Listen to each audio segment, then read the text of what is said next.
러브레벨 사랑의 역습 시리즈 2 노이즈 캔슬링 사랑의 시그널이라는 제목으로 함께 말씀을 나눠보도록 하겠습니다. 여러분, 요즘 이어폰을 구매할 때 가장 중요하게 생각하는 요소 중 하나가 바로 노이즈 캔슬링이죠. 물론 디자인도 있겠지만, 노이즈 캔슬링이란 잘 아시는 것처럼 주변의 소음을 차단해서 우리가 오로지 그 음악에 잘 집중하도록 돕는 기능입니다. 그러다 보니 많은 사람들은 이 노이즈 캔슬링을 생각하면 소음을 막는다라는 개념으로만 생각합니다. 우리가 흔히 아는 노이즈 캔슬링의 방식은 이와는 조금 다릅니다. 단순히 물리적으로 귀를 막아 소음을 차단하는 방식이 아니라 이어폰이나 헤드폰에 달린 마이크로 주변 소음을 감지하고 내부 회로를 통해 그 소음과 반대되는 파동을 만들어 보내는 방식이라고 합니다. 외부 소음과 반대되는 파동을 보냄으로써 반대 파동과 만난 이 소음은 사라지게 되는 것이죠. 그런데 제가 이 사랑의 역습 시리즈라는 제목으로 함께 말씀을 나누게 되는 이 시점에서 뜬금없이 노이즈 캔슬링을 왜 얘기하는 걸까요? 이러한 노이즈 캔슬링 기능과 같은 삶의 방식이 혐오가 가득한 이 시대 속에서 살아가는 그리스도인들에게도 반드시 필요한 삶의 방식이기 때문입니다. 혐오가 가득했던 상황은 오늘 우리가 읽은 이 본문 베드로전서가 기록될 당시인 1세기 소아시아의 성도들에게도 직면하고 있던 상황이었습니다. 에드먼드 클라우니의 책 베드로전서 순례자의 소망과 영광이라는 책에서 당시 상황에 대해 이렇게 설명하고 있습니다. 로마 역사가 타키투스는 그리스도인들이 그들의 가증한 것 때문에 몹시 혐오를 받았다고 말한다. 또 다른 저자인 수에토니우스는 네로가 새롭고 유해한 미신에 의해 고무된 사람들인 그리스도인을 핍박하는 것을 찬성했다. 이러한 내용을 보았을 때 당시 성도들은 여러 비방의 소리에 시달려야만 했습니다. 그리고 이것은 단순히 비방의 말에만 그친 것이 아니라 사회적 소외와 경제적 지위 상실, 나아가 생명의 위협까지로도 다가왔습니다. 사실상 지금 우리가 마주하는 현실도 이 당시 성도들과 크게 다르지 않습니다.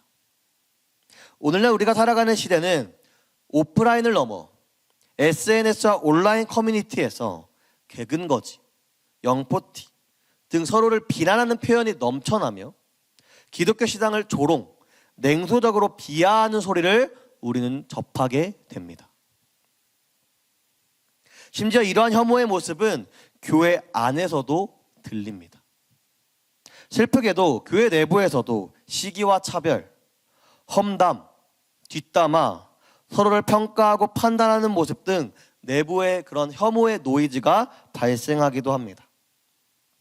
이러한 상황에서 우리는 혐오의 파동에 맞서는 것이 아니라 그와 반대되는 사랑의 파동을 보내어야만 합니다. 그렇다면 이토록 혐오가 가득한 시대 속에서 우리는 어떻게 사랑으로 혐오의 노이즈를 이겨낼 수 있을까요? 오늘 말씀을 통해 혐오의 세상에서 사랑으로 이겨내는 자들로 세워지기를 간절히 소망합니다. 첫 번째로 우리는 하나님께 부름받은 복의 상속자로서 살아가야 합니다. 오늘 본문 8절에서 9절은 당시 그리스도인들에게 교회 안팎에서 어떻게 관계해야 하는지 이야기하고 있습니다. 본문 당시 그리스도인들이 처한 상황을 고려했을 때 오늘 말씀에 나타난 권면을 따르는 것은 쉽지 않았습니다. 왜냐하면 당시 그리스도인들을 향한 박해가 있었고 이 박해는 로마 제국 사람들에게서 구별하여 초회시키는 관습과 태도였기 때문입니다. 이러한 관념에서 나온 것이 그리스도인은 인류를 증오하는 자들이라는 말이었습니다. 그들은 이러한 비난과 조롱을 받으며 살아갔던 것입니다. 이러한 조롱과 비난을 들으며 살아간 입장에서 그 누구도 오늘 말씀에 나타난 이 8절과 9절의 권면을 따르는 것은 쉽지 않았습니다. 이것은 우리도 마찬가지일 것입니다. 나를 향한 비난에 강하게 대응하고 싶어지기도 하고, 그 사람을 사랑하는 것은 정말 너무 힘들고 그 사랑하는 것을 하기 싫어질 때도 있습니다. 그런데 오늘 말씀 9절에서 이러한 권면을 따라야 하는 이유에 대해 이렇게 이야기하고 있습니다. 이를 위하여 너희가 부르심을 받았으니 이는 복을 이어받게 하려 하심이라. 9절은 우리가 원수까지도 축복하는 삶을 살도록 하나님께 부름받은 자들이라고 이야기하고 있습니다. 그런데 우리는 죄의 본성상 그렇게 살아가기 어려움을 너무나도 잘 알고 있습니다. 그렇다면 우리가 어떻게 그럴 수 있을까요? 그 원수까지도 축복하는 삶을 살아갈 수 있는 것일까요? 바로 다음에 이야기하는 것처럼 우리가 복을 이어받은 상속자이기 때문입니다. 이 복은 우리가 잘해서 우리의 능력이 뛰어나서 얻어진 것이 아닙니다. 이 복은 오늘 본문에서 이야기한 것처럼 우리가 하나님의 자녀이기에 거저받은 은혜라는 겁니다. 이 복을 기업으로 상속받았다라는 거예요. 우리가 이 복을 은혜로 거저받은 상속자들이기 때문에 복의 상속자로서 우리는 그 은혜를 따라 교회 안에서, 교회 밖에서 내가 속해 있는 공동체의 사람을 위해 복을 빌어줘야 하는 것입니다. 여러분, 만약에 일론 머스크 같은 이 부자들에게 너 진짜 거지다 라고 누가 시비를 건다면 그 사람과 싸우려고 할까요? 좀 흔한 표현으로 긁힐까요? 혹은 이자리에 여러분들은 정말 다 아름다운 사람이니까 아름다운 사람한테 가서 와 진짜 못생겼다, 와 진짜 별로다 이런 말을 했다면 정말 긁힐까요? 저는 긁힐 것 같아요. 네, 저는 이제 제가 설교 원고를 쓰면서 나는 긁힐 것 같은데 이런 생각 좀 했는데 여러분은 긁히지 않을 거라 생각합니다. 근데 그렇지 않겠죠. 왜 그럴까요? 바로 그 말에 일일이 상대할 필요가 없기 때문입니다. 나는 실제로 그러지 않을 뿐더러 그런 말에 흔들리지 않을 정도로 마음의 여유가 있기 때문이죠. 그리고 오히려 얼마나 마음이 어려우면 저럴까, 진심으로 걱정하는 이러한 긍휼의 마음이 바로 복의 상속자가 가져야 할 마음인 겁니다. 정리하면 복의 상속자로서 살아가는 삶은 세상의 비난과 혐오의 소리에 반응하는 삶이 아니라, 그 소리에 긁히는 삶이 아니라 하나님의 부르심과 명령에 순종으로 반응하여 내가 받은 복을 흘려보내주는 삶입니다. 자, 그렇다면 지금 여러분은 어떤 소리에 반응하고 계십니까? 하나님의 부르심과 명령입니까? 아니면 비난과 혐오의 소리입니까? 여러분이 복의 상속자이심을 믿는다면 세상의 비난과 혐오의 소리를 차단하십시오. 그리고 하나님의 부르심과 명령에 순종으로 반응하십시오. 그래서 교회와 세상 속에서 하나님께서 값없이 주신 은혜에 힘입어 교회와 세상 속에서 사랑의 파동을 보내십시오. 그러할 때 우리는 세상의 비난과 혐오에서 사랑으로 이겨낼 수 있습니다. 바라는 오늘 이 말씀을 기억하며 살아갈 때 복을 이어받은 상속자로서 우리가 받은 사랑으로 세상의 비난과 소음의 주파수를 차단하여서 사랑으로 이겨내시는 우리 모두가 되길 소망합니다. 두 번째로 악을 축복으로 되갚는 사랑을 실천해야 합니다. 여러분, 세상에서 누군가 우리를 비난하거나 괴롭게 할 때 주로 어떤 방법을 제안할까요? 바로 EJ, 눈에는 눈, 이해는 이에 대응해야 한다고 이야기합니다. 실제로 교회 안에서도 구약 성경에서 눈에는 눈 이해는 이라고 했어 라고 이야기하면서 그렇게 대응해야 한다라고 그냥 자연스럽게 이야기할 정도로 그러한 대응 방식을 이야기하죠. 이는 말 그대로 혐오를 받은 그대로 갚아줘야 한다라는 겁니다. 이것이 세상에서 말하는 혐오를 대하는 방식이에요. 그런데 오늘 본문은 이와는 정반대로 이야기하고 있습니다. 오늘 본문을 보면 혐오가 가득한 시대에서 우리가 어떻게 해야 하는지 구체적인 방안을 보여줍니다. 그 핵심은 9절에서 말한 대로 악을 악으로, 욕을 욕으로 갚지 말고 도리어 복을 빌라라는 겁니다. 악을 악으로, 욕을 욕으로 대응하지 않는 것을 넘어서 그들에게, 나에게 비난의 소리를 전하는 그 사람에게 복을 빌어줘야 한다는 겁니다. 여기서 이 복을 빌다라는 말은 그냥 말로만 좋은 소리, 복을 빌어주는 정도가 아닙니다. 그렇다고 모욕과 비난을 당하는 그 상황에서 똑같이 대응하고 싶은 마음이 들지만 단순히 참고 침묵을 지키는 정도도 아닙니다. 그 이상을 넘어 진심으로 나를 비방하는 그 사람을 위해 복을 빌어주고 하나님의 은혜가 있기를 기도해 주어야 하는 겁니다. 그런데 우리가 이 비방하는 걸 참는 것도 어려운데 그 사람을 위해 진심으로 복을 빌어주는 건 진짜 너무나 어렵습니다. 그런데 우리는 이 11절에 이야기한 것처럼 내 힘이 아닌 주님의 은혜에 힘입어 악에서 떠나 선을 행하여 그 안에 하나님께 주시는 화평이 있기를 구하며 그 길을 따라야 하는 겁니다. 그렇다면 그렇게 살아가기 위해 구체적으로 어떻게 행동해야 할까요? 오늘 말씀 8절은 우리에게 크게 5가지로 이야기해주고 있습니다. 네, 베드로는 3장 8절 이렇게 이야기하는데 우리 다 같이 한 목소리로 읽어보도록 하겠습니다. 시작! 마지막으로 말하노니 너희가 다 마음을 같이하여 동정하며 형제를 사랑하며 불쌍히 여기며 겸손하며. 바로 8절에서 이야기한 것처럼 마음을 같이하고 동정하며 형제를 사랑하고 불쌍히 여기고 겸손해야 한다라고 이야기합니다.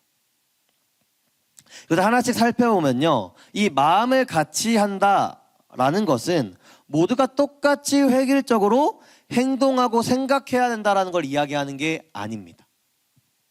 마치 하모니를 이루는 거예요. 각자의 다른 소리가 하나의 아름다운 하모니를 내서 그런 하모니를 듣게 만드는 것과 같습니다.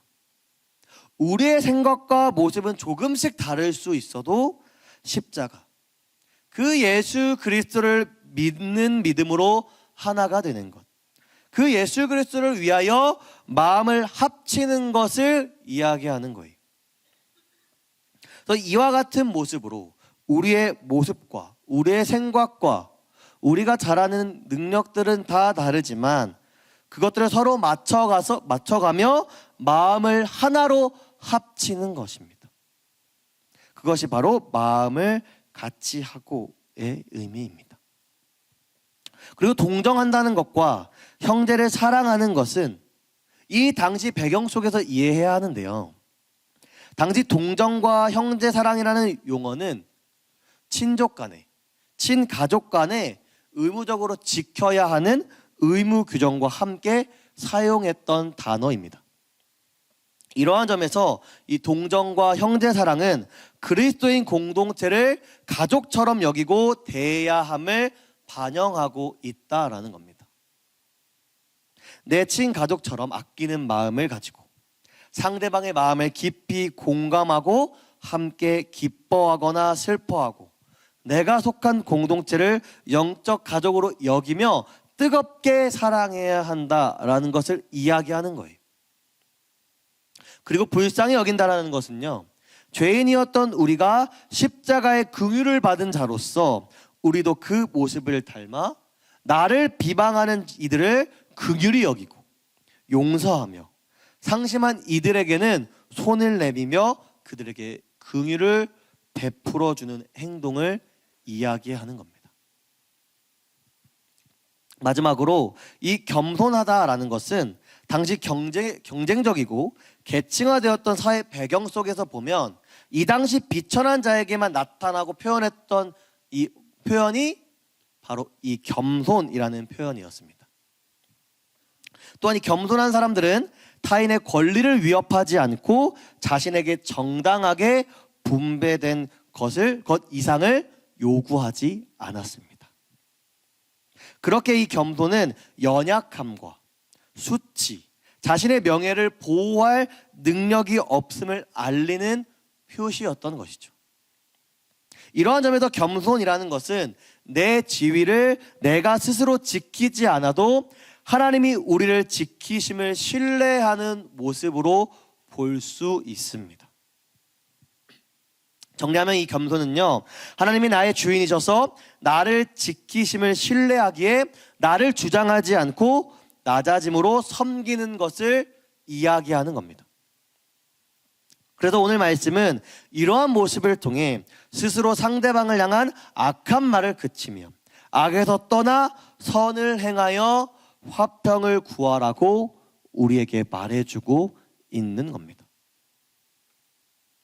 그런데 과연 이러한 모습을 가지고 악에서 떠나 선을 행하는 것이 정말 쉬울까요? 이건 쉽지 않다라는 건 이 자리에 있는 제 모습을 봐도 너무나 잘 알 수 있습니다. 우리의 모습을 봐도 정말 잘 알 수 있죠. 그런데 우리에게는 이러한 길을 행하신 모델이 있습니다. 바로 예수님이십니다. 예수님께서 자신을 미워하고 죽이려 한 그 혐오의 한복판에서 욕을 당하셨지만 동일하게 그들에게 대하지 않으셨습니다. 자신을 죽이려는 자들을 향해 마지막까지 저들을 용서해 달라며 기도하고 그들을 불쌍히 여기시며 그들을 사랑하셨습니다. 그래서 우리는 예수님의 사랑을 받은 자로서 그 사랑에 힘입어 악을 선으로 되갚는 사랑을 실천해야 합니다. 그렇다면 여러분은 오늘 예수님의 십자가의 사랑을 받은 자로서 악을 선으로 갚는 삶을 살아가고 계십니까? 아니면 여전히 EJ, 악을 악으로 갚는 삶을 살아가고 계십니까? 만일 여러분이 여전히 악을 악으로 갚는 삶을 살아가고 있다면 오늘 이 시간 우리에게 부어주신 예수님의 사랑을 다시 기억하시길 바랍니다. 그 사랑은 혐오를 가장 무기력하게 만드는 방법임을 보여준 사랑입니다. 그리고 오늘 우리는 그 사랑으로 하루하루를 살아가고 있습니다. 우리도 예수님께서 경험하신 혐오의 상황을 동일하게 경험하고 있습니다. 그 상황에서 예수님은 우리가 어떻게 해야 하는지 친히 보여주셨습니다. 그럼 이제 우리도 그 사랑에 힘입어 이 혐오의 시대 속에서 악을 선으로 갚는 사랑을 실천해야 할 때입니다. 세상의 혐오의 파동을 보낼 때 우리는 그와 반대되는 사랑의 주파수를 보내어서 혐오를 무기력하게 만들고 차단시켜야 합니다. 바라기도는 이 말씀을 기억하며 살아갈 때 우리가 받은 예수 그리스도의 사랑에 힘입어 악을 축복으로 되갚는 우리 모두가 되시길 소망합니다. 세 번째로 우리를 향한 주의 시선에 고정하고 모든 결과를 맡겨야 합니다. 오늘 말씀 12절은 우리가 혐오의 시대에서도 선으로 이겨낼 수 있는 궁극적인 이유를 말해주고 있습니다. 12절을 다 같이 읽어보도록 하겠습니다. 우리 베드로전서 3장 12절 말씀 함께 읽겠습니다. 시작. 주의 눈은 의인을 향하시고 그의 귀는 의인의 간구에 기울이시되 주의 얼굴은 악행하는 자들을 대하시느니라 하였느니라. 아멘. 우리가 읽은 이 12절 말씀은 베드로가 시편 34편 15절을 인용한 말씀입니다. 시편 34편의 배경을 보면 다윗이 아비멜렉 앞에서 미친 채 하다가 쫓겨나서 지은 시입니다. 또 다윗이 사울에게서 도망치는 과정에서 블레셋에서 피했을 때 블레셋 족속 가운데 있던 다윗을 하나님께서 구원하신 상황이었던 거예요. 이 상황에서 다윗은 자신을 돌보시고 지키시는 그 하나님을 향해 찬양을 올려드린 것입니다. 이와 같은 상황을 이 당시 그리스도인들에게 동일하게 적용하고 있는 것입니다. 그들도 동일하게 그들이 겪는 비난과 혐오, 핍박 속에서 하나님은 그들을 지켜보시고 그들의 간구를 들으시며 지키실 것이다 라는 거예요. 이는 오늘날 우리에게도 동일합니다. 비난과 이 혐오 시대 속에서 하나님께서 자신의 백성을 돌보시고 지켜보시고 우리가 그 가운데 하나님께 간구할 때 그것을 들으시고 보호하신다라는 거예요. 이 사실이 우리가 혐오 속에서 다른 사람을 미워하는 게 아니라 사랑으로 대할 수 있는 근거가 되는 것입니다. 이뿐만이 아닙니다. 우리가 혐오를 사랑으로 대할 수 있는 또 다른 이유가 있습니다. 바로 하나님께서 그의 백성을 바라보시고 지키실 뿐만 아니라 그의 백성에게 비난과 혐오를 행하는 자들을 갚아주실 것이기 때문입니다. 이것은 우리를 비난하고 혐오하는 자들을 심판할 권한이 우리 자신이 아니라 하나님께 있다라고 이야기하는 거예요. 즉 비난과 혐오에 대한 심판은 우리의 영역이 아닌 하나님의 영역이다라는 사실입니다. 가장 확실한 그 재판관 하나님께서 비난과 혐오를 하는 자들의 잘못을 아시고 그 문제를 직접 해결해 주신다라는 거예요. 그래서 이미 그분의 보호하심과 복을 상속받은 우리는 마음의 여유를 가지고 우리를 비난하는 자들의 결과는 하나님께 맡기며 그들을 진심으로 사랑할 수 있는 거예요. 그래서 우리는 그 마음의 여유를 가지고 그들을 사랑하기만 하면 됩니다. 그럴 때 우리는 혐오의 시대에서 사랑으로 이겨내고 진정한 자유와 평안을 얻을 수 있습니다. 그렇다면 여러분, 지금 여러분을 향한 비난과 혐오를 심판하는 권한은 누구에게 있습니까? 여러분 자신입니까? 아니면 우리를 지키시고 보호하시는, 우리를 바라보시는 하나님이십니까? 혹여 아직 여러분이 그 심판권을 가지고 비난하는 비난으로 대응하고 분노하고 계십니까? 이젠 그러지 마십시오. 앞에서든 뒤에서든 나를 향한 비난에 혐오, 내가 사랑하지 못하도록 만드는 일에 일일이 반응하지 마십시오. 그저 그 모든 일을 주관하시고 해결하실 하나님께 맡기십시오. 그리고 우리를 지키실 하나님을 바라보며 그저 혐오가 넘쳐나는 세상 속에서 진정으로 사랑하십시오. 그러할 때 우리는 이 혐오의 시대 속에서 사랑으로 이길 수 있으며 그로 인해 진정한 자유와 평안을 누리게 될 것입니다. 바라는 이 말씀을 기억하며 살아갈 때 비난과 혐오에 대한 심판을 주님께 맡기고 그들을 진정으로 사랑하며 혐오의 시대 가운데 승리하시는 우리 모두가 되기를 간절히 소망합니다. 이제 말씀을 정리해 보려고 합니다. 이제 이따 함께 부를 찬양인 주의 자녀로 산다는 것은 이라는 찬양을 보면 이러한 가사가 있습니다. 주의 자녀로 산다는 것은 나도 그들을 용납하는 것, 나를 위해 달려진 십자가 사랑, 그 사랑으로 살아가는 것. 그렇습니다. 이 혐오의 시대 속에서도 우리는 주의 자녀로 살아가야 합니다. 혐오 속에서 주의 자녀로 살아가는 방법은 그들이 비난하는 대로, 그들이 혐오하는 대로, 그들이 나를 싫어하는 대로 똑같이 비난하고 혐오하며 그들을 미워하며 살아가는 것이 아닙니다. 예수님께서 죄인인 우리를 정죄하지 않고 품어주셨듯이 우리도 그들을 긍휼함으로 용납하고 내가 받은 그 사랑으로 살아가는 것입니다.